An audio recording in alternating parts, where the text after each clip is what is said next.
Okay, in this question we're told that Asha and Karim received money in the ratio 5 to 4 and that Asha receives $600 and to show that Karim receives 480.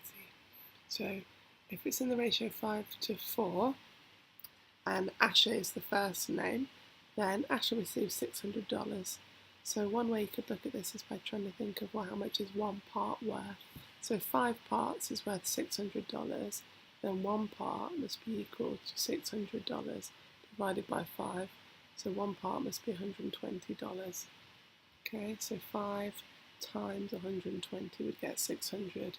And then Karim receives 4 parts, so if each part is 120, then Karim is going to receive 4 lots of 120, which is 480. Okay? It then says Asha spends 20% of her $600 and invests the rest at a rate of 4% interest. Calculate the amount she has at the end of the 3 years. So there's 2 parts to this. Firstly, we need to take off the 20%. So how do we find 20% of something? Well, I know in this case you could just do 10% is 60, therefore 20% is 120. So 600 take away 120 would leave her with $480 to play with. And then if she is getting 4% simple interest, well, how do we find 4% of something?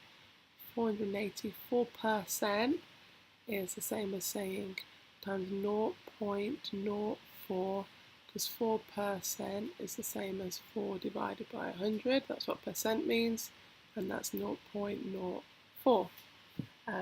So that means every year she's going to get $19.20. So if she does that for 3 years, then she's going to get $19.20 times 3, which is going to give her $57.60. And how much has she got in total? Well, don't forget she had 480 and then she gained this interest. So we need to add these two together. So overall she get a total of $537.60. Now it says Karim decides to invest all his money at a rate of 3.5% compound interest for 3 years. So how much does he have? How much does he have at the end of those 3 years? Well, if I want to increase something by 3.5%, if I have 100% to start with and then 3.5% more, I've got 103.5% of what I originally had. And 103.5 as a multiplier is 1.035. So I'm going to take my original amount, which is 480, and I'm going to times it by 1.035 each year for 3 years. So a quicker way to have done that would have been to do 480 times 1.035 to the power of 3. And on a calculator that would give you an answer of $532, and I think it was 185, so if we round it to 2 decimal places it would be 532.19. Calculate the minimum number of whole years it takes for Karim's 480 to double in value.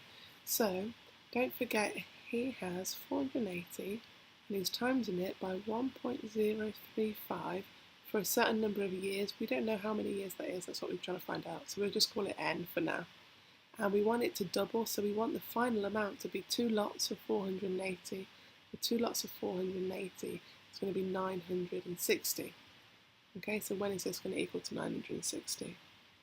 Different ways you could do this. You'd have to take, you could do it using logarithms, but I don't think we've covered that yet, or certainly my class hasn't. The way that I would have told you would have been to use nsolve. Okay, you can use nsolve, put in this side, comma, n, put in the whole thing, comma, n. Or you could plot a graph, so 480 times 1.35, and then 480 times 1.035 to the power of x, and then we want it to be 960, and then find where they intersect. But yeah, my guys would have used nsolve there, and that would have given you an answer of 20.1488 years. Okay, but it says the minimum number of whole years. Now after the 20th year they still wouldn't have crossed, it still wouldn't have doubled, because it says it's going to happen just after the 20th year in the 1.1488 month.